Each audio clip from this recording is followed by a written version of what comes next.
So last lecture तक हम atomic radius का डेफिनेशन पढ़े थे, कोवेलेंट, आयनिक, metallic, van der Waals radius. ये डेफिनेशंस वगैरह ढंग से पढ़ लिया था। होमवर्क ये था कि आप मैक्सिमम एटम जो कोवेलेंट बॉन्ड बनाते हैं उसका कोवेलेंट रेडियस लिखिए।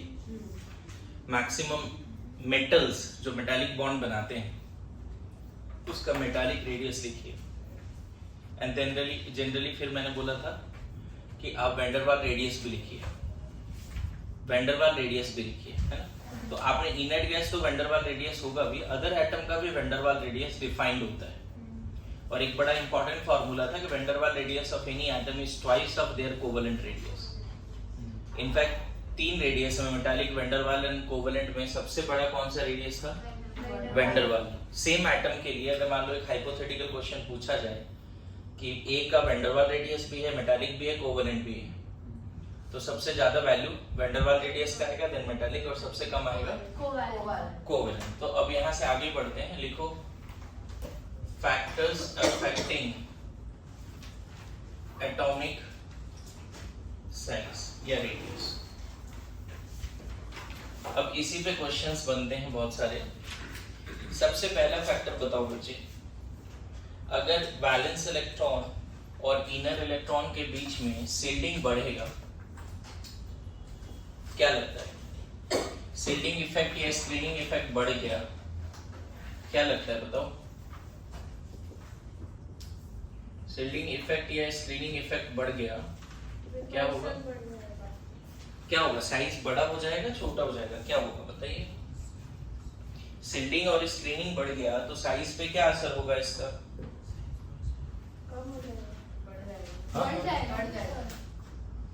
बताओ, सोच के बताओ, इतना क्या सोच रहे हैं? मतलब रिपल्सन ज्यादा हो रहा है तो जो बैलेंस इलेक्ट्रॉन है और क्लाउड थोड़ा दूर तक जाएगा ना, मतलब न्यूक्लियस के फील्ड में ही रहेगा लेकिन थोड़ा और ज्यादा दूर तक स्कैटर्ड होगा इलेक्ट्रॉन क्लाउड। साइज क्या होगा? रेडियस बढ़ेगा, है ना। इसमें लिख लेना एटॉमिक साइज बढ़ जाएगा या एटॉमिक रेडियस क्या होगा? बढ़ जाएगा। नाउ सेकंड पॉइंट, तुम ही बताओ, जेड इफेक्टिव अगर बढ़ रहा है, जेड इफेक्टिव बढ़ने का मतलब होता है वैलेंस इलेक्ट्रॉन और न्यूक्लियस के बीच में अट्रैक्शन बढ़ रहा है, तो क्या होगा? साइज ऑफ एटम कम हो जाएगा, कम होगा, एटॉमिक रेडियस क्या हो जाएगा? कम हो जाएगा। बढ़िया। अच्छा, थर्ड बताओ, अगर नए सेल ऐड हो रहे हैं, मोर सेल, साइज बढ़ेगा, है ना, मोर एटॉमिक रेडियस, बिगर एटॉमिक रेडियस। नए नए सेल ऐड हो रहे हैं, एक एटम जिसके पास सिर्फ 2 सेल है, एक एटम जिसके पास 3 सेल है, 3 सेल वाला ज्यादा होगा। जनरली यही होना चाहिए ना। बोलो। ओके। नाउ और कोई फैक्टर्स ऐसा जो समझ में आ रहा है जो एटॉमिक साइज को इफेक्ट करता है? एनी मोर फैक्टर बताइए। वो पॉजिटिव चार्ज, नेगेटिव चार्ज। हाँ, मतलब इस तरह से बोल सकते हैं कि more positive charge. Ionic radius में लिखा भी था लेसर कैटायनिक रेडियस। बोलो, लेसर कैटायनिक रेडियस। और यहाँ क्या बोल सकते हैं? More negative charge. क्या बोल सकते हैं? Anionic radius. और कोई पॉइंट ऐसा जो और फैक्टर्स में आ सकते हैं? बॉन्ड बनाने वाले एलिमेंट्स होते हैं उसमें। हाँ, इसमें बोल सकते हो if van der Waals radius बिगर, ऐसे बोल सकते हैं ना। किसी एटम का वैन डर वाल रेडियस है तो थोड़ा ज्यादा होगा, है ना। मतलब यहाँ पे एटॉमिक रेडियस सबसे ज्यादा वैन डर वाल, फिर मेटालिक, फिर होगा। एक ये भी फैक्टर ही है ना एक तरह से कि मेटालिक रेडियस थोड़ा ज्यादा होगा किससे? कोवेलेंट रेडियस से, है। तो आप देखोगे तो यहाँ पे फैक्टर्स अफेक्टिंग जो पॉइंट्स है ज्यादा तो है नहीं, है ना। Factors affecting. एक और पॉइंट यहाँ पे कल लिखाया था, आपको याद होगा तो, अगर कार्बन कार्बन सिंगल बॉन्ड है, कार्बन कार्बन डबल बॉन्ड है, कार्बन कार्बन ट्रिपल बॉन्ड, तो यहाँ जो आया था कोवेलेंट रेडियस सिंगल बॉन्ड के केस में, डबल बॉन्ड के केस में जो कोवेलेंट रेडियस आया था, ये डेटा भी लिख के गए हो तुम लोग, बताओ। कार्बन कार्बन सिंगल बॉन्ड बनाता है तो उस समय सिंगल बॉन्ड में कोवेलेंट रेडियस कितना आता है? डेटा लिखा हुआ है, देखो ना, होमवर्क भी किया तुम लोगों ने। ये लास्ट क्लास एनसीईआरटी से भी डेटा लिखाया था। कार्बन कार्बन सिंगल बॉन्ड में बॉन्ड 154 नहीं, बॉन्ड लेंथ नहीं बताना है आपको, कोवेलेंट रेडियस बताना है। बॉन्ड लेंथ उसका डबल 77 एंगस्ट्रॉम या पिकोमीटर। हाँ इधर, हाँ ये पूरा डिस्टेंस पूछता ना तो इसका डबल बोल देते, समझे?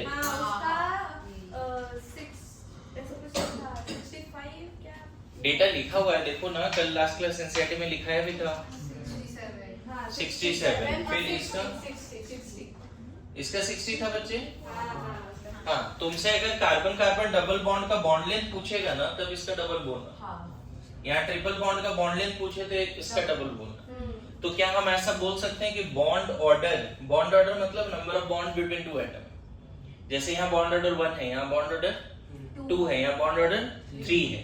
अगर बॉन्ड ऑर्डर बढ़ेगा तो रेडियस कम होगा, समझ में आए?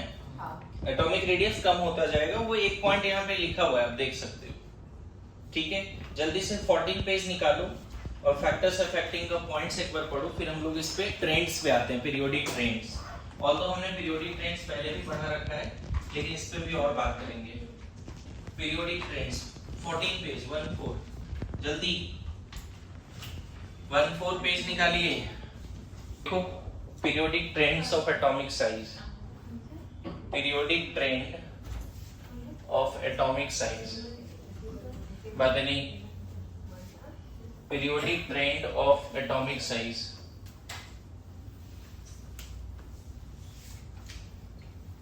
periodic trend of atomic size, मुझे बताओ इन सारे फैक्टर्स के हिसाब से, है ना, periodic trend of atomic size, बताओ इन ग्रुप क्या होगा? इन ग्रुप जनरल पीरियोडिक ट्रेंड, यहाँ जनरल लगा देता हूँ, फुल फॉर्म लिख लेना, general periodic trend of atomic size. In group, down the group क्या होना चाहिए? इंक्रीज होना चाहिए। एंड इन पीरियड क्या होना चाहिए? डिक्रीज। और ये हमने पहले भी पढ़ रखा है, बताओ इन पीरियड। आपको पता है डाउन द ग्रुप नए नए सेल ऐड होते हैं, नहीं? तो साइज बढ़ेगा। अलोंग द पीरियड सेल नया ऐड नहीं होता, न्यूक्लियर चार्ज बढ़ता है ना, न्यूक्लियर चार्ज बढ़ता है तो साइज क्या हो जाता है? ये जनरल ट्रेंड है। अब हमें इसमें एक्सेप्शंस ढूंढने पड़ेंगे, लेकिन चलो पहला क्वेश्चन करते हैं। सबसे पहला क्वेश्चन बताओ, lithium, sodium, potassium, rubidium, caesium, size क्या लगता है? Atomic radius. इसके पास 2 ऑर्बिट है, इसके पास 3 ऑर्बिट है। हाँ, डाउन द ग्रुप है madam, 2 orbit, 3 orbit, 4 orbit, 5 orbit, समझ गए? ग्रुप 1 में कोई एक्सेप्शन नहीं है। Atomic size of group 2, beryllium, boron, beryllium, magnesium, calcium, strontium, barium. वापस से ऐसे ही चलेगा, बोलो। डाउन द ग्रुप साइज बढ़ता है, डाउन द ग्रुप साइज बढ़ता है ना? Down the group atomic size बढ़ता है, लेकिन बताओ ये दोनों, down the group general trend भी बोल रहा था बढ़ना चाहिए और ये बढ़ ही रहे हैं, कोई एक्सेप्शन। जहां पे डाउन द ग्रुप थोड़ा इरेगुलरिटीज आ जाए उसको बोलते हैं एक्सेप्शंस। चल रहा है ऐसे, लेकिन बीच में हो गया कि जिसको बड़ा होना चाहिए साइज में छोटा हो गया किसी रीजन से, किसी अदर रीजन से जिसका साइज बड़ा होना चाहिए वो छोटा हो गया, and that is called exception. मेरी बात समझ रहे हो? तो हमें यहाँ पे यही चूज करना पड़ेगा कि एक्सेप्शंस क्या क्या है।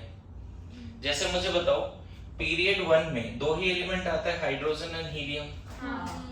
तो अलोंग द पीरियड साइज क्या होना चाहिए? छोटा। कौन बड़ा है इन दोनों में, पहले ये बताओ। अकॉर्डिंग टू जनरल ट्रेंड क्या है साइज का ट्रेंड? पहले हाइड्रोजन आता है, फिर हीलियम आता है, तो साइज क्या होना चाहिए जनरल ट्रेंड के हिसाब से? हीलियम बड़ा होना चाहिए। जनरल ट्रेंड क्या बोल रहा है मैडम यहाँ पे? छोटा होना चाहिए। क्या लिखा हुआ है यहाँ पे? कौन बड़ा होगा? हाइड्रोजन। ये जनरल ट्रेंड है, लेकिन यहाँ पे एक्सेप्शंस आ गए कि ये है एक्चुअल आंसर। होना ये चाहिए था, हो गया ऐसा। अब इसके पीछे रीजन ढूंढेंगे। इसके लिए कोवेलेंट रेडियस डिफाइंड होता है, इसके लिए van der Waals radius defined होता है। अगर ये कोवेलेंट बॉन्ड बनाता तो कोवेलेंट बॉन्ड निकालते ना इसका। हीलियम कोवेलेंट बॉन्ड बनाता ही नहीं है। For inert gases we need to find van der Waals radius. हमारे पास कोई टेक्निक नहीं है इनर्ट गैस का कोवेलेंट रेडियस निकालने का। Inert gas mostly covalent bond, inert gas में भी दो ऐसे इनर्ट गैस हैं जो कोवेलेंट बॉन्ड बनाता है, क्रिप्टन एंड ज़ेनॉन। मतलब इनर्ट गैस से फिर भी बॉन्ड बनाता है फ्लोरीन वगैरह के साथ। ये एक्सेप्शनल बातें हैं। कभी कभी ऐसा क्वेश्चन अभी टैप टेस्ट हुआ था रिपीटर का, उसमें क्वेश्चन आया था कि कौन सा इनर्ट गैस है जो कोवेलेंट बॉन्ड बनाएगा या कौन सा इनर्ट गैस है जो नहीं बनाएगा। तो हीलियम, आर्गन, नियॉन कंफर्म नहीं बनाएगा। समझ में? क्रिप्टन कभी कभी बॉन्ड बना लेता है, ज़ेनॉन भी कभी कभी बॉन्ड बना लेता है कोवेलेंट। तो जो भी हो, in each period inert gas will be have maximum size generally because their covalent radius is not defined. There only one data is available, that is van der Waal radius. मेरी बात आ रही समझ में? बोलो। अच्छा, पीरियड 2 में बताओ। Lithium, beryllium, boron, carbon, nitrogen, oxygen, fluorine, neon. Neon को छोड़ दो, बाकी इन सब में क्या लगता है?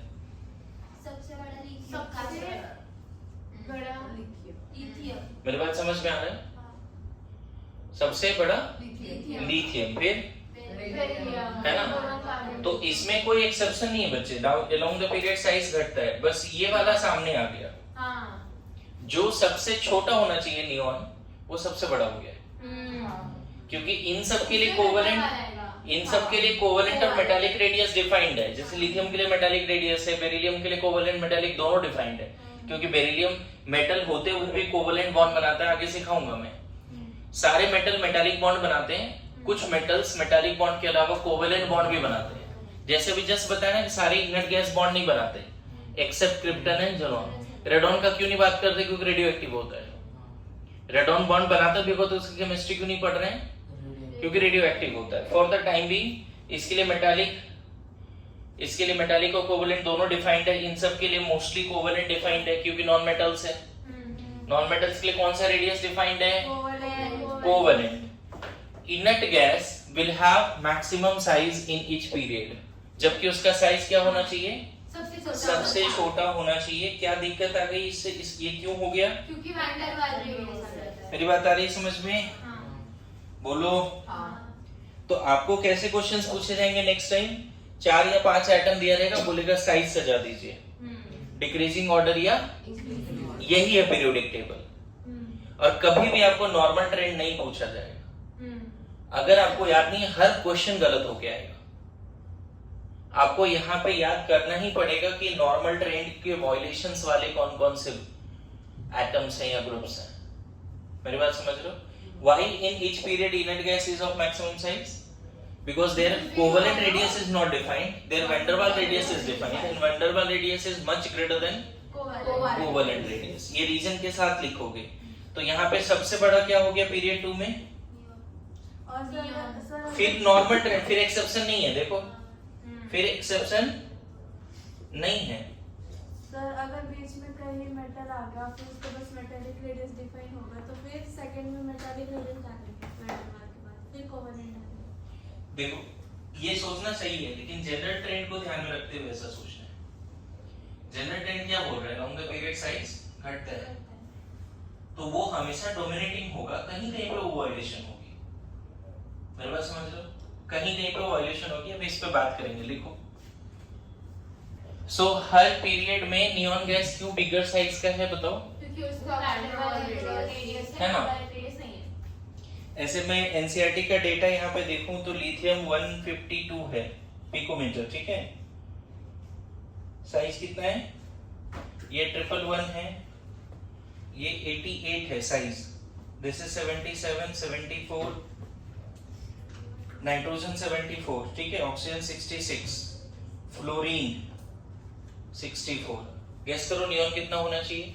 ट्रेंड के हिसाब से 64 से भी कम होना चाहिए। नहीं, पर सबसे बड़ा है 152 से भी बड़ा। लेकिन नियॉन जो है, नियॉन के लिए क्या डिफाइंड है? नियॉन के लिए डिफाइंड क्या है ये बताओ? Van der Waals radius defined है ना बच्चे, एंड दैट्स व्हाई ये चीज है। मेरी बात समझ में आ रहा है? बस ये ध्यान रखना, इसमें स्टार लगा देना। इसके लिए क्या डिफाइंड है? Van der Waals radius, that's why. बाकी इन सब के लिए कोवेलेंट मेटालिक सब निकाल लिया हमने। ओके, नाउ ग्रुप और पीरियड में चीजें तो समझ गए। चलो पीरियड 3 का बात करो। पीरियड 2 तो हो गया, पीरियड 3 क्या लग रहा है बच्चे? पीरियड 3 क्या होना चाहिए? उसमें भी डिक्रीज ही होना चाहिए। Sodium, magnesium, aluminium, silicon, phosphorus, sulphur, chlorine, argon. क्या लगता है साइज का ट्रेंड क्या होना चाहिए पीरियड 3 में? डिक्रीज होना चाहिए, मतलब आर्गन सबसे छोटा होना चाहिए। देखो जो वैल्यूज दिए हुए हैं अकॉर्डिंग टू एनसीईआरटी 186, 160 ये पिकोमीटर है ना, 143 अभी तक एक्सेप्शन नहीं है, दिख रहा है? सिलिकॉन 117, 110, 104, क्लोरीन है 99 और ये 192 हो गया। क्यों? Van der Waals radius. बोलो है ना। अच्छी बात है कि अभी जो एआई रिजल्ट दिखा रहा है वो एनसीईआरटी के हिसाब से दिखा रहा है, उसको प्रॉम्प्ट सही दिया तो कि एनसीईआरटी पीडीएफ से सर्च करो फिर बताओ, तो अभी उसने सही बता दिया। क्या की ब्लॉक है पूरा? आपको 12th का चाहिए तो मेरे पास एनसीईआरटी पूरा ही चाहिए ना मेरे को? मेरे पास 12th का एनसीईआरटी है दे दो कितने देर में सर या क्लास के बाद ही? क्लास के बाद जल्दी। ओके, नाउ इंपॉर्टेंट क्वेश्चन देखो, यहाँ पे एक दिक्कत क्या आती है, कोई नहीं उसमें कोई प्रॉब्लम नहीं है, आगे बढ़े। फिर से इसका साइज का एक्चुअल ट्रेंड क्या हो गया बच्चे? एटॉमिक रेडियस, आर्गन, फिर एक्सेप्शन नहीं है, दिख रहा है? हाँ। मैं फिर बोल रहा हूँ, रीजन लिखना है। In each period generally inert gas is of biggest in size because their van der Waal radius is defined, covalent radius is Not defined. हो सकता है इसका ये वाला वैल्यू मेटालिक रेडियस का वैल्यू हो, समझ गए? ये भी मेटालिक रेडियस का वैल्यू हो क्योंकि मेटल है। अब ये वाला मेटालिक रेडियस हो, लेकिन हो सकता है ये सब के क्या हो? कोवेलेंट रेडियस हो। वैल्यूज है ना उसके हिसाब से। Thank you. ठीक है, आगे बढ़े। तो ये सजा लोगे पूरा क्या? अभी तक पीरियड 1 में एक्सेप्शन दिख गया, इनर्ट गैस सबसे ज्यादा। पीरियड 2 में एक एक्सेप्शन दिखा, नियॉन सबसे छोटा होना चाहिए बट सबसे बड़ा हो गया। जनरल ट्रेंड के हिसाब से सबसे छोटा नियॉन होना चाहिए। अलोंग द पीरियड जो सबसे किधर होगा? राइट में, राइट मोस्ट में होगा, उसका साइज सबसे छोटा होना चाहिए। हो भी रहा है, देखो ना, फ्लोरीन सबसे छोटा है, लेकिन फ्लोरीन से भी छोटा नियॉन होना चाहिए था बट वो नहीं है। Reason? Their van der Waal radius is defined. Similarly यहाँ पे देखो एक्सेप्शन नहीं है, यहाँ तक दिख रहा है, लेकिन आर्गन में एक्सेप्शन आ गया। अरे आ रहा है समझ में? बोलो नाउ। मतलब मैं तो चाहूंगा कि एक पीरियोडिक टेबल बना लो साइज वाले, जिसमें सिर्फ साइज का वैल्यू लिखा हो। एक पीरियोडिक टेबल पूरा जैसा बनाया है, उसमें एनसीईआरटी से डेटा सर्च करो और उसमें हर साइज का वैल्यू लिख दो। बार बार हर एनसीईआरटी का हर पेज देखने की जरूरत नहीं है। जब मन किया साइज के लिए वो पीरियोडिक टेबल देखा और खुद से बनाओ एनसीईआरटी के हिसाब से। ओके, नाउ ये देखो जो ग्रुप 13 है, ग्रुप 13 में आता है boron, aluminium, gallium, indium, thallium, UUT, TTM. समझ गए? अब देखो इमेजिन करो क्या होना चाहिए, डाउन द ग्रुप साइज बढ़ता है। इसके पास 2 सेल है, मानते हो? इसके पास कितना सेल है? 3 सेल है। इसके पास 4 सेल, 4 दिखा, 1 2 3 4। उसी तरह 5 6 7 ऐसे चलेगा। ये तो रेडियो एक्टिव है, चलो इसके बारे में ज्यादा बात नहीं करते। क्या लगता है इन सब का साइज का ट्रेंड क्या होना चाहिए? इंक्रीजेस, बढ़ना चाहिए। बोरोन सबसे छोटा, एल्युमिनियम बड़ा, उससे बड़ा, गैलियम, इंडियम, थेलियम, ऐसा होना चाहिए। बोलो। और ये जनरल ट्रेंड के हिसाब से ये सही भी है बट ये सही नहीं है। एक्चुअल में इसका आंसर थोड़ा सा अलग है, उसके पीछे रीजन सीखेंगे और आंसर क्यों अलग है वो भी सीखेंगे। देखो बोरोन फैमिली एनसीईआरटी में हर फैमिली के पास एक ऐसा डेटा है, एक ऐसा टेबल है एनसीईआरटी में। मैं वही टेबल बोल रहा हूँ कि प्रिंट निकालो और उसका एक अलग से फोल्डर बनाओ, एक अलग से फाइल बनाओ, जब जरूरत पड़े उसको देख सकते हैं। Good to go. इसका साइज का एक्चुअल ट्रेंड क्या है देखो, इसका साइज जो एनसीईआरटी में दिया हुआ है 88 है, इसका साइज 143, इसका 135, देखो गड़बड़ हो गई, 167, 170, ये लास्ट वाले का दिया भी नहीं। कहाँ पे दिख गया एक्सेप्शन? रेड अलर्ट कहाँ दिख गया? गैलियम और एल्यूम, यही दोनों एक्सेप्शन है ना। बाकी तो देखो बट इससे ज्यादा ही, इससे ज्यादा ही बढ़ ही रहा है। डाउन द ग्रुप बढ़ना ही चाहिए, लेकिन इन दोनों एलिमेंट में स्विच है। ग्रुप 1 में एक्सेप्शन नहीं था, lithium, sodium, potassium, rubidium, caesium exception नहीं था। ग्रुप 2 में भी नहीं था, beryllium, magnesium, calcium, strontium, barium नहीं था एक्सेप्शन।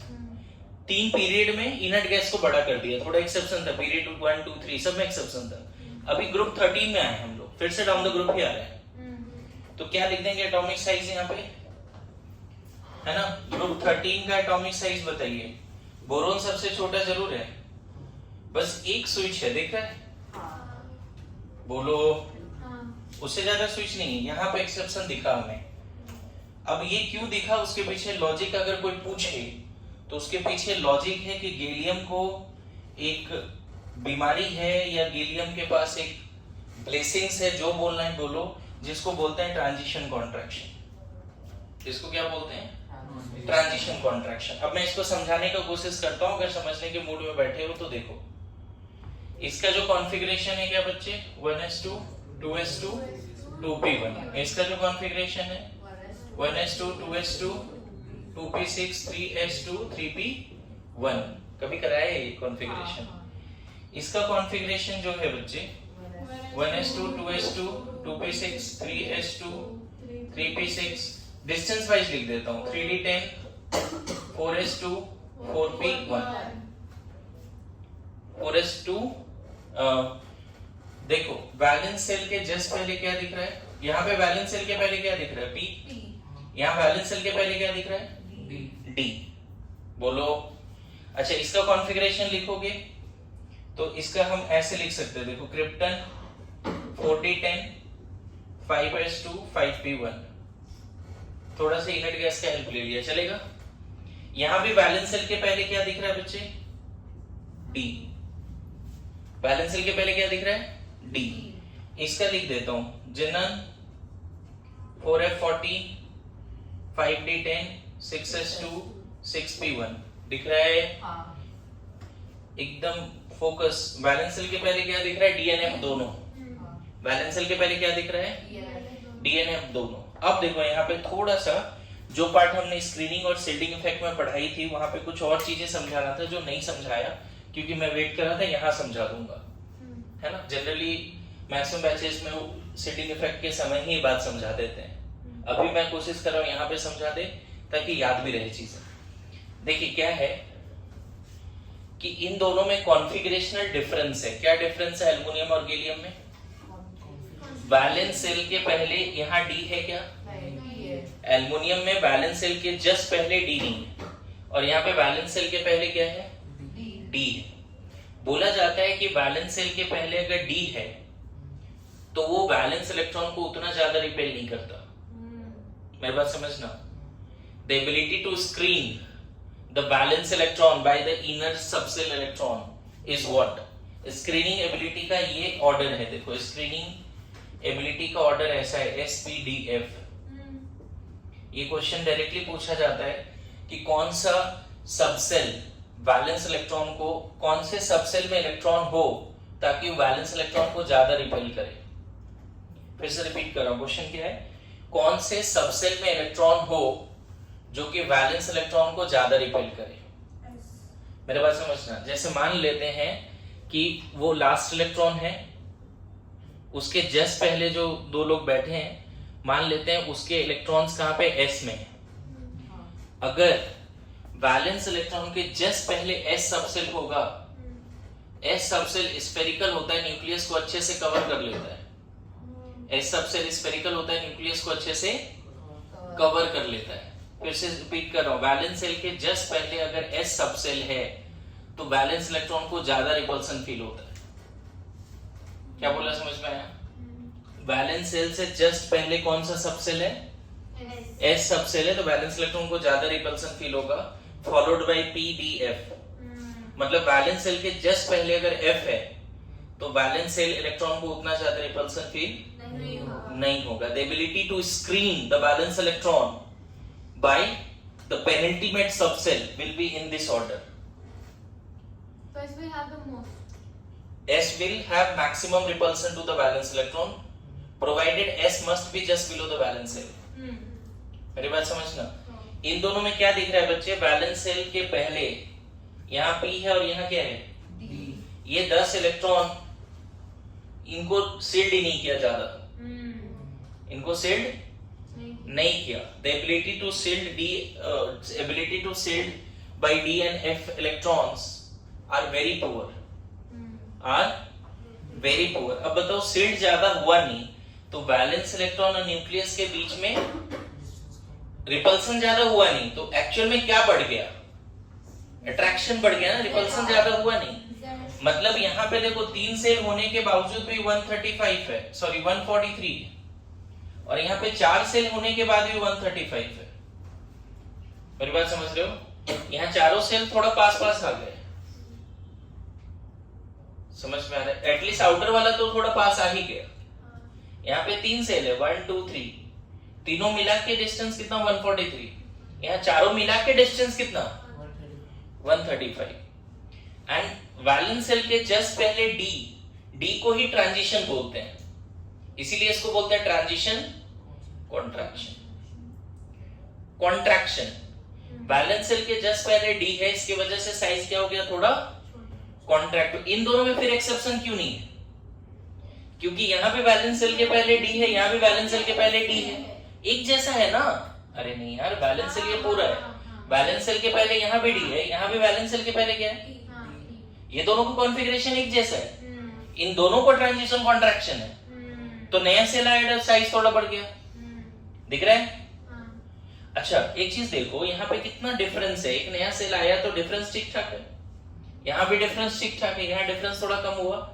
यहाँ एक नया सेल आने के बाद भी डिफरेंस देखो 3 से ही बढ़ रहा है, डिफरेंस 3 से बढ़ रहा है। रीजन देखो क्या है? वैलेंस सेल के जस्ट पहले फुल्ली फिल्ड डी और एफ दोनों है, ये दोनों ही ऑर्बिटल की जो सील्डिंग की एबिलिटी है बहुत ही घटिया है, बहुत ही पुअर है। तो यहाँ पे 2 तरह का कॉन्ट्रैक्शन है, transition contraction as well as lanthanoid contraction. 4F मतलब लेंथेनॉइड, 3D मतलब 4D 3D 5D, ये सब क्या? ट्रांजिशन।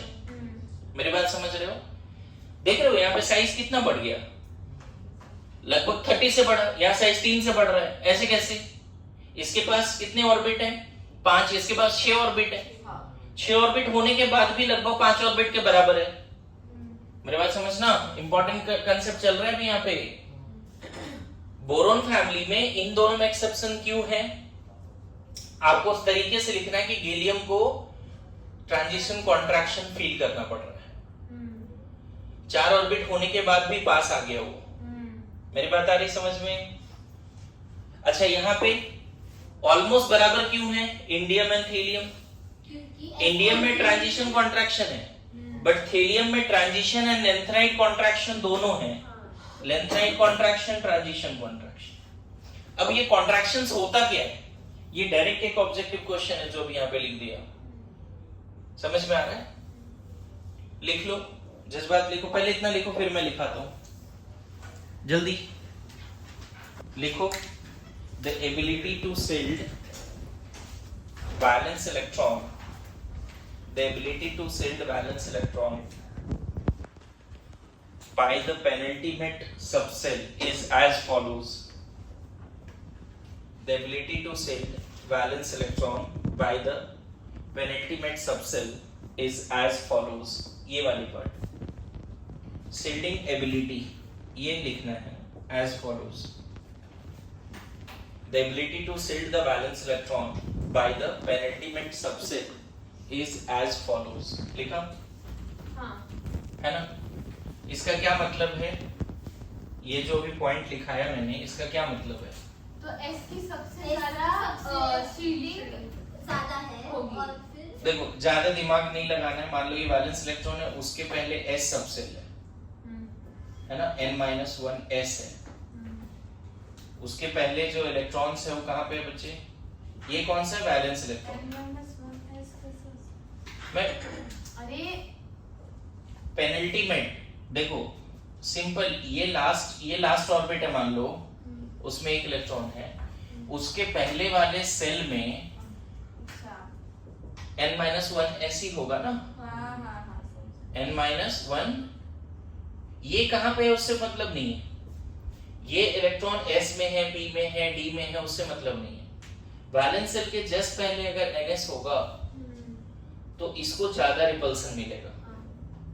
इतना सिंपल सा बात याद रख लो, मेरी बात समझ लो।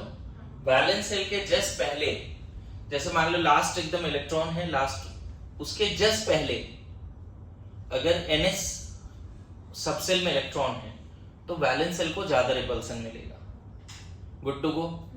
उसी के पहले अगर np होगा तो इसको थोड़ा कम रिपल्सन मिलेगा, अगर d होगा और कम रिपल्सन मिलेगा, f होगा मिनिमम रिपल्सन मिलेगा। अब बताओ अगर वैलेंस सेल के जस्ट पहले d है तो रिपल्सन कम हुआ तो वैलेंस सेल थोड़ा पास नहीं आ जाएगा? आ जाएगा। वही प्रॉब्लम इसके साथ है, हाँ सेम प्रॉब्लम है इसके साथ। इसके पास 3 ऑर्बिट है, इसके 4 ऑर्बिट है, लेकिन वैलेंस सेल के पहले क्या है? 3d10 है ना। Gallium has 3d10 just below the valence shell. Because of that, gallium is having poor shielding. Valence electron of gallium will get poor shielding, and because of that, size little bit contract, and that is called transition contraction. That is called, मैं लिखवा दूंगा, समझो पहले, explanation समझो, recording पढ़ी हुई है, कोई दिक्कत नहीं, मैं एक्सप्लेन कर रहा हूँ, पहले वो समझो। वैलेंस सेल के जस्ट पहले फुल्ली फिल्ड डी है और इसकी जो सील्ड करने की एबिलिटी बहुत ही घटिया है, अच्छा नहीं है वैलेंस इलेक्ट्रॉन को। तो सील्ड नहीं करेगा तो क्या होगा? अल्टीमेटली जो फोर्थ सेल है वो न्यूक्लियस के थोड़ा पास नहीं आ जाएगा। सील्डिंग कम हुई तो जेड इफेक्टिव बढ़ गई। मेरे बात समझो, जेड इफेक्टिव क्या होता है? Z minus sigma, Z minus less shielding का मतलब क्या? Less shielding, Z effective. Less shielding मतलब सिग्मा कम हो गया, जेड तो फिक्स है, तो जेड इफेक्टिव क्या हो गया? जेड इफेक्टिव बढ़ने से साइज क्या हो जाएगा? छोटा। समझ में आया? क्लियर है? अच्छा लास्ट वाले में बताओ, वैलेंस सेल के जस्ट पहले क्या दिख रहा है? डी और एफ दोनों ही है, मतलब डी है उससे पहले पेनल्टीमेंट में डी है, एंटी पेनल्टीमेंट में एफ, ऐसे बोल सकते हो। वैलेंस सेल के जस्ट पहले डी और एफ दोनों है, ये दोनों मिला के भी उतना सील्ड नहीं करता, बहुत ही पुअर स्क्रीनिंग एबिलिटी है। रीजन नहीं दे रहा हूं ऐसा क्यों, फिलहाल ये समझ लो, ये दोनों मिला के इसको सील्ड करता ही नहीं करता तो उससे क्या होगा? तो फिर उससे कॉन्ट्रैक्ट हो जाएगा क्योंकि ये लास्ट वाला ऑर्बिट और पास आ जाएगा। देख रहे हो यहाँ पे 5 ऑर्बिट है, 6 ऑर्बिट है, 6 ऑर्बिट होने के बावजूद भी कितने साइज में चेंज आया? 3 से। यहाँ पे देखो 4 ऑर्बिट, यहाँ 5 ऑर्बिट, साइज ऑलमोस्ट 30 से बड़ा है। एक नया ऑर्बिट ऐड होने से 30 से साइज बढ़ना चाहिए, लेकिन यहाँ बढ़ा क्या 30 से?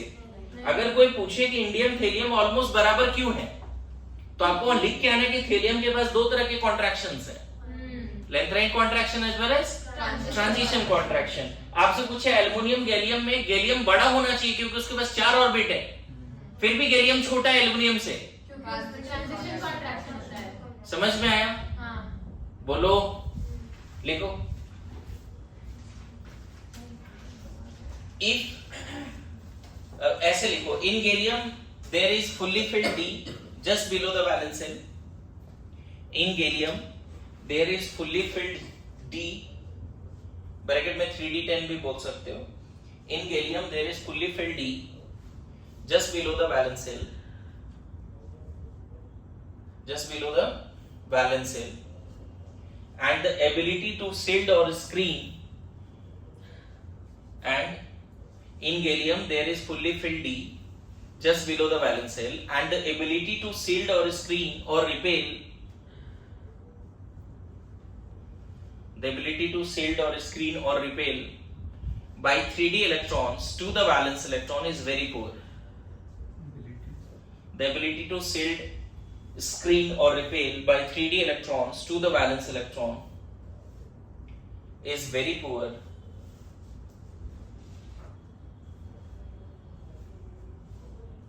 In gallium, there is fully filled D just below the valence shell, and the ability to shield, screen, or repel by 3d electrons to the valence electron is very poor. Because of this, Z effective increases. Because of this, Z effective increases and size decreases. Because of this, Z effective क्या हो गया? बढ़ गया, और size क्या हो गया? कम हो गया. Even lesser than aluminum. ठीक है? Even lesser than aluminum. मेरी बात आ रही है समझ में? क्या बोला? Even lesser than aluminum. इसी में ऐसा लिखो, इंडियम 167 एंड थेलियम जो है 170 क्यूब. इंडियम एंड थेलियम ये कितना साइज है? 167 पिकोमीटर और ये 170 पिकोमीटर. क्यों ऐसा है? क्रिप्टन 40 10 5s2 5p1 और यहाँ क्या दिख रहा है? जेनॉन अलग से लिख सकते हो, 4f40 5d10 6s2 6p1 लिख लो. पता है इसके पास 5 ऑर्बिट है, इंडियम के पास 1 2 3 4 5 ऑर्बिट है, और थेलियम के पास 1 2 3 4 5 और ये 6 ऑर्बिट. देखो ये पूरा डिस्टेंस कितना है? 167 और ये 170. 6 ऑर्बिट के बाद भी देख रहे हो सबके बीच में गैप कम होता चला गया, स्पेशली लास्ट ऑर्बिट थोड़ा और पास आ गया. मेरी बात समझ में आ रहा है जी? इसके पास 5 ऑर्बिट होने के बावजूद भी साइज इसका क्या लग रहा है? थोड़ा समझ गए? थोड़ा सा हिसाब से स्केल से भी दिखा देता हूं. चलो थोड़ा ही बड़ा ना, ज्यादा नहीं बड़ा. देखो लिख लो, the size of thallium and indium is approximately same. Even bracket में लिख लेना, TL ग्रेटर देन इंडियम 170 167. पूरा डेटा ही लिख लो. The size of thallium and indium approximately same. हालांकि सेम नहीं है, थोड़ा सा बड़ा ही है, जबकि डिफरेंस ज्यादा होना चाहिए था, है ना? बट डिफरेंस कम है ना? Although thelium has 6 orbit whereas indium has 5 only. Size of thelium and indium almost same, approximately same, or thelium is very slightly greater than indium. है ना? Size of thelium is slightly greater than indium, although thelium has 6 orbit and indium has 5. Although thelium has 6 orbit and indium has 5. Although thelium has 6 orbit and indium has 5. Full stop. है ना? 6 orbit है तो size ज्यादा होना चाहिए ना, slightly ज्यादा थोड़ी होना चाहिए. 30 से ज्यादा होना चाहिए जैसा डेटा था. अरे बोलो, 5 ऑर्बिट है 6 ऑर्बिट है तो इसका साइज क्या 3 से ही ज्यादा होना चाहिए? ज्यादा और ज्यादा होना चाहिए ना. Size of thallium is slightly greater than indium. Normal trend में यही बातें हैं कि इंडियम थेलियम बड़ा होना चाहिए. Yes no? टीएल बड़ा होना चाहिए रेगुलर ट्रेंड के हिसाब से, और टीएल बड़ा भी है, लेकिन टीएल ऑलमोस्ट होना चाहिए 190 या 200 के आसपास. इसके रिस्पेक्ट में मेरी बात आ रही समझ में? ये होना चाहिए, लेकिन है क्या? Slightly greater than indium. Full stop. This is because in helium TL there is fully filled DNA both just below the valence shell. लिखो, this is because in TL there is fully filled DNA both just below the valence shell. This is because in TL there is fully filled DNA both just below the valence shell. Just below the valence shell. and the ability to shield by these 4F and 5D. लिखो in TL there is fully filled DNA both just below the valence shell and the ability to shield by 4F and 5D is very poor. Ability to shield by 4F and 5D electrons. Is it good or bad? Shield का ability, repel का ability इन दोनों का ज्यादा है कम है? कम है, बहुत कम है. And the ability to shield by 4F and 5D electrons is very poor. Because of this, Z effective increases and size decreases much more than expected. Yes or no? Because of this, Z effective increases and size decreases much more than the expected value. Because of this, Z effective क्या हो गया? बढ़ा. तो size क्या हो गया? ये यहां तक फैल जाना चाहिए था, लेकिन क्या हो गया लास्ट वाला ऑर्बिट? लास्ट ऑर्बिट यहां तक आना चाहिए 6th ऑर्बिट, लेकिन 6th ऑर्बिट कहां पहुंच गया? देखो तो, अरे समझ रहे हैं? क्योंकि वैलेंस शेल के जस्ट पहले फुल्ली फिल्ड डी और एफ दोनों हैं और वो शील्ड करता नहीं. ये 6th ऑर्बिट यहां तक होना चाहिए, लेकिन वो पास आ गया. Because of this, Z effective increases and size decreases more than the expected value. This is also known as lengthenoid contraction. This is also known as lengthenoid contraction. इससे पहले कौन सा कॉन्ट्रैक्शन था? गैलियम में ट्रांजिशन कॉन्ट्रैक्शन था. Word याद रखो. Gallium और एल्युमिनियम का साइज में गैलियम छोटा क्यों है? ट्रांजिशन कॉन्ट्रैक्शन की वजह से.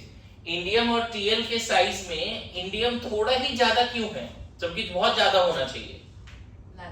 इन दोनों में टीएल थोड़ा ज्यादा होना चाहिए, लेकिन बहुत ज्यादा नहीं है साइज में, 6 ऑर्बिट होने के बावजूद भी. इसके पीछे क्या रीजन देंगे? Lanthanoid contraction. मेरी बात आ रही है समझ में सबको? बोलिए, क्या मैं समझा पा रहा हूं चीजें? यस और नो? अच्छा, अब देखो कार्बन फैमिली में ग्रुप 14 में साइज का बात करते हैं. क्या लगता है कहां का एक्सेप्शन होगा ग्रुप 14 में? ग्रुप 13 याद हो जाएगा डाउन द ग्रुप? ग्रुप 13 का आंसर बताओ. ग्रुप 13 में क्या था? क्या था फाइनल आंसर? हमने लिखा था बोरोन सबसे छोटा 88. Very good. एक ही एक्सेप्शन है बच्चे, डाउन द ग्रुप बढ़ता है और बढ़ ही रहा है, एक्सेप्ट ये वाला स्विच. यही स्विच हुआ है ना, बाकी तो रेगुलर ट्रेंड है. बोलो कोई डाउट है? अनन्या एक्सप्लेन कर देता हूं, अभी भी नहीं समझ में आया तो. सर आपने बोला कि इंडियम और थेलियम में जो रेडियस है वो ज्यादा बड़ा होना चाहिए था, मतलब जो डिफरेंस है वो ज्यादा बड़ा होना चाहिए था देन एक्सपेक्टेड. इसका टीएल का, टीएल का, लेकिन 3 का ही डिफरेंस है. सिर्फ 3 का ही चेंज हुआ. पर फिर आपने सेकंड स्टेटमेंट में बोला कि the size decreases more than expected. तो इसका जैसे 200 होना चाहिए था 6 ऑर्बिट के बाद, लेकिन वो घट के 170 कर गया. 6 ऑर्बिट के साइज इतना होना चाहिए, तो ज्यादा घट गया ना. मोर देन एक्सपेक्टेड उसके इंडिविजुअल के लिए, ऐसा नहीं कि उससे भी कम हो गया. ओके, मतलब उसके रिस्पेक्ट में कम हुआ, नॉट विद. हाँ, अपना जैसे 120 तक मान लो होना चाहिए था, लेकिन ज्यादा नहीं बढ़ा. यहाँ पे देखो 5 ऑर्बिट में 167 है, तो 6 ऑर्बिट में मान लेते 170 होना चाहिए, सॉरी 200 होना चाहिए, पर वो 170. लेकिन 170 पे आ गया. रीजन क्या है? एक लाइन में लेंथनॉइड कॉन्ट्रैक्शन. मेरी बात समझ में आ रही है? अब मैं आ जाता हूं कार्बन फैमिली में. क्या लगता है कार्बन फैमिली में कुछ एक्सेप्शंस होंगे?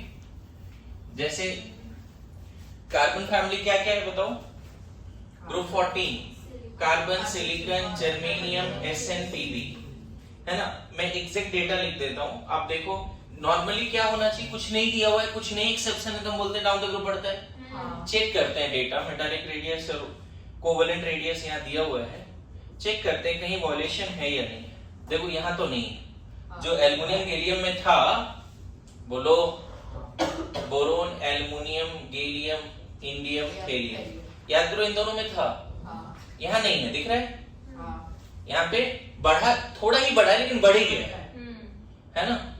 SN का तुम्हारा दिया हुआ है 140 एंड लेड का है 146. मतलब यहाँ पे कोई एक्सेप्शन ऐसा नहीं है, रेगुलर है. मतलब ऐसा नहीं कि यहाँ ट्रांजिशन कॉन्ट्रैक्शन नहीं है. इसके पास ट्रांजिशन कॉन्ट्रैक्शन, सॉरी लेड के पास लेंथनाइड कॉन्ट्रैक्शन, ट्रांजिशन कॉन्ट्रैक्शन दोनों है. इसके पास ट्रांजिशन कॉन्ट्रैक्शन है, फिर भी एक्सेप्शनल नहीं हुआ, जो रेगुलर था वही रह गया। अच्छी बात है ना, रेगुलर रह गया। मेरी बात समझना, ऐसा कभी नहीं होगा बच्चे कि वायलेशन के वजह से सब ग्रुप में वही लगा दो, तुरंत फिर से जो जनरल ट्रेंड है वो डोमिनेट करेगा, ठीक है समझा। क्योंकि नए नए सेल ऐड हो रहे हैं ना। तो यहाँ पे अच्छी बात है, यहाँ कोई एटॉमिक साइज में एक्सेप्शन नहीं है। कार्बन छोटा, सिलिकॉन, जर्मेनियम, SN, PP। अच्छा, ग्रुप अगर 15 में बात करें, nitrogen, phosphorus, arsenic, Sb, bismuth. Group 15 में तो मुझे नहीं लगता ग्रुप 15 में भी, देखो ग्रुप 15 12th का NCERT, boron family, carbon family 11th के एनसीईआरटी में मिलेगा पार्ट 2 में। ग्रुप 15 12th के एनसीईआरटी में मिलेगा, और इसका कोवेलेंट रेडियस 70 है, देन 101 है, फिर ये है 121, 141 और लेड है 148। कोई एक्सेप्शन नहीं है। अच्छी बात है, अभी डाउन द ग्रुप में ग्रुप 1 में एक्सेप्शन नहीं था, ग्रुप 2 में नहीं था, ग्रुप 13 में बस एक मिला, ग्रुप 14 15 में नहीं है, ग्रुप 16 यहां भी नहीं होगा। ऑक्सीजन, सल्फर, ACTEPO, कोई एक्सेप्शन नहीं होगा, लिख के रख लो। Group 17 fluorine, chlorine, bromine, iodine, AT, कोई एक्सेप्शन नहीं होगा, लिख के रख लो, डाउन द ग्रुप बढ़ेगा। Group 18 helium, neon, argon, krypton, xenon, radon, कोई एक्सेप्शन नहीं होगा, डाउन द ग्रुप बढ़ेगा। समझ में आया? मैं बताऊं, नाइट्रोजन फैमिली में एक टेबल है जिसका प्रिंट निकालना है। नाइट्रोजन फैमिली, ऑक्सीजन फैमिली में देखो एक टेबल है जिसका प्रिंट निकालना है, दिख रहे हैं? ऑक्सीजन फैमिली का डेटा देखो क्या है, 66, 104, 117, 137, 146, ज्यादा एक्सेप्शन नहीं है। फ्लोरीन में इसके बाद 4 फैमिली 12th में पढ़ना है, नाइट्रोजन, ऑक्सीजन, फ्लोरीन, क्लोरीन मतलब हेलोजन फैमिली। देखो यहाँ पर भी कोवेलेंट रेडियस फ्लोरीन का 64, 99 क्लोरीन है, 114 है, 133 और 80 का पता भी नहीं है, किसी ने कैलकुलेट नहीं कर पाया क्योंकि रेडियोएक्टिव वगैरह है इस वजह से। अच्छा, इनर्ट गैस फैमिली, इसके बाद इनर्ट गैस फैमिली लास्ट में, देखो यहाँ पे एक टेबल है, इसके लिए वैन वाल रेडियस होगा, और यहाँ पे वैन वाल रेडियस का वैल्यू नहीं दिया, हाँ दिया है, ये हीलियम 120 है जी, 11, 120, 160, 190, 200 एंड 220, इसका नहीं दिया क्योंकि रेडियोएक्टिव है।